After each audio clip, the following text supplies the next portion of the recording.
6 মাসে দিনাজপুরের প্রায় অর্ধ শতাধিক প্রাথমিক বিদ্যালয়ে চুরির ঘটনা ঘটেছে। স্কুলে একের পর এক চুরির ঘটনায় আতঙ্কিত স্কুল শিক্ষকরা। অভিযোগ আছে কোনো কোনো বিদ্যালয়ে চুরি হয়েছে একাধিকবার। নৈশ প্রহরী না থাকে এবং মাদকাসক্তির সংখ্যা এলাকায় বেড়ে যাওয়ায় চুরির ঘটনা বাড়ছে বলে দাবি সংশ্লিষ্টদের। চুরি রোধে পুলিশি তৎপরতা বাড়ানো সহ প্রয়োজনীয় পদক্ষেপ গ্রহণের দাবি স্থানীয়দের। পার্বতীপুর উপজেলার প্রাথমিক বিদ্যালয়গুলোতে প্রতিনিয়ত ঘটছে চুরির ঘটনা।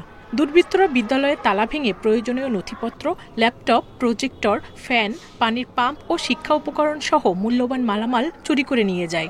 ফলে ব্যাহত হচ্ছে বিদ্যালয়ের স্বাভাবিক কার্যক্রম। পাঠদান স্বাভাবিক রাখতে শিক্ষকরা নিজের টাকা দিয়েই কিনছেন উপকরণ। এতে আর্থিক ক্ষতি ও ভীতির সম্মুখীন হচ্ছেন তারা। 7 বার আমার চুরি হয়েছে, বেশিরভাগ সময় 5 বার পাম্প পানি মোটর চুরি হয়েছে 5 বার, আর ফ্যান 2 বার, 14টা ফ্যান 2 বার চুরি হয়েছে। যখন পড়াই তখন একটা ফ্যান না থাকলে, তাদের যদি লাইট না থাকে, তাদের যদি ট্যাপ না থাকে পানির, তাহলে ওয়াশরুম ব্যবহারের অসুবিধা। নৈশ প্রহরী না থাকা এবং মাদকাসক্ত বেড়ে যাওয়ায় চুরির অন্যতম প্রধান কারণ বলছেন সংশ্লিষ্টরা। দ্রুত নৈশ প্রহরী নিয়োগ এবং প্রয়োজনীয় উপকরণ দ্রুত ক্রয় করতে প্রয়োজনীয় উদ্যোগের দাবি শিক্ষা বিভাগের।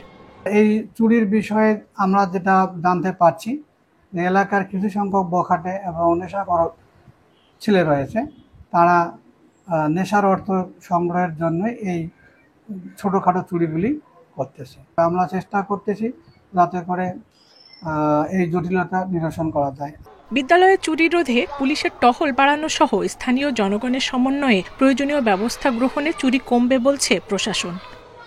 আমরা সিদ্ধান্ত নিলাম যে আমাদের এই টহলটা একটু স্কুলের দিকে কিছুদিন চলবে এবং আমাদের এখানে যে নৈশ প্রহরী কাম দপ্তরি, তাদের বিষয়ে সিদ্ধান্ত হলো যে তারা যেহেতু এই সময়টাতে চুরি ঘটনা বেশি ঘটছে, তাহলে আমরা ওই দিকটা লক্ষ্য করে আমরা রাতের ডিউটিটা তাদের বললাম যে আপনারা আপাতত রাতের ডিউটিটা করা হোক।